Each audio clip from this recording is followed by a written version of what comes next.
बागी बलियां के लाल रह लें, फिरंगीन के काल रह लें, सन 57 के क्रांति के पहला मशाल रह लें, फांसी के फंदा चूमे वाला पहला वीर बलिदानी रह लें।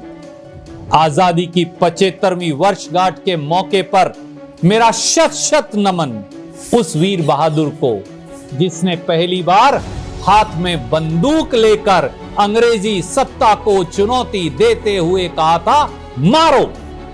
बैरकपुर की सैनिक छावनी में लगाया गया मंगल पांडे का यह नारा देखते देखते पूरे देश में गूंजने लगा और फिर जो कुछ हुआ वो आजादी के इतिहास में सन 1857 की क्रांति के तौर पर दर्ज है।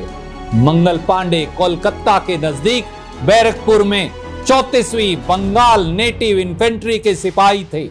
उन्होंने अंग्रेजों के खिलाफ खुली एक जंग का ऐलान तब किया जब उन्हें खबर लगी कि अंग्रेज कारतूस में गाय और सूअर की चर्बी मिलाकर हिंदुस्तानियों का धर्म भ्रष्ट कर रहे हैं।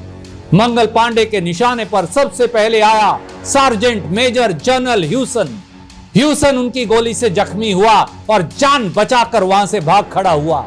तब बैरकपुर की सैनिक छावनी में हुंकार भर रहे मंगल पांडे को काबू में करने के लिए अपने दल बल के साथ पहुंचा लेफ्टिनेंट बेपंदे बाग का वही अंजाम हुआ जो ह्यूसन का हुआ था। बागी बलिया के शेर के खौफ से बिल में दुबके मेजर ह्यूसन ने एक दूसरे सिपाही ईश्वरी पांडे से कहा कि वो मंगल पांडे पर किसी तरह से काबू पाए। ईश्वरी पांडे ने मंगल पांडे का मंगल करने से साफ इनकार कर दिया। बैरक के दूसरे सिपाही भी मंगल पांडे की हुंकार पर अंग्रेजों के खिलाफ हथियार उठाने का मन बनाने लगे थे, लेकिन क्रांति की चिंगारी शोला बनकर अंग्रेजी सत्ता को खाक कर पाती उससे पहले ही गौरों की पलटन ने मंगल पांडे को गिरफ्तार कर लिया। मंगल पांडे की गिरफ्तारी की खबर आग की तरह दूसरे बैरकों में पहुंची। अंग्रेजी फौजों पर भारतीय सिपाहियों की तरफ से हमले की आशंका तेज हो उठी। स्थिति को बेकाबू होता देख अंग्रेज ने फांसी की निर्धारित तारीख से 10 दिन पहले ही 8 अप्रैल 57 को मंगल पांडे को फांसी पर चढ़ाने का फैसला कर लिया। लेकिन बैरकपुर का कोई जल्लाद इस जघन्य कांड के लिए तैयार नहीं हुआ। तब अंग्रेजों ने बाहर से जल्लादों को बुलाया और मंगल पांडे के बाद ईश्वरी पांडे को भी फांसी दे दी।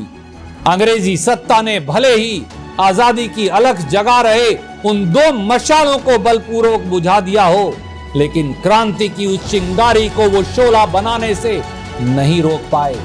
मंगल पांडे की शहादत के महीने भर के अंदर ही मेरठ की छावनी में कोतवाल धन सिंह गुर्जर ने अंग्रेजों के खिलाफ बगावत का बिगुल फूंक दिया और फिर जो कुछ हुआ वो आजादी के इतिहास का स्वर्णिम अध्याय है।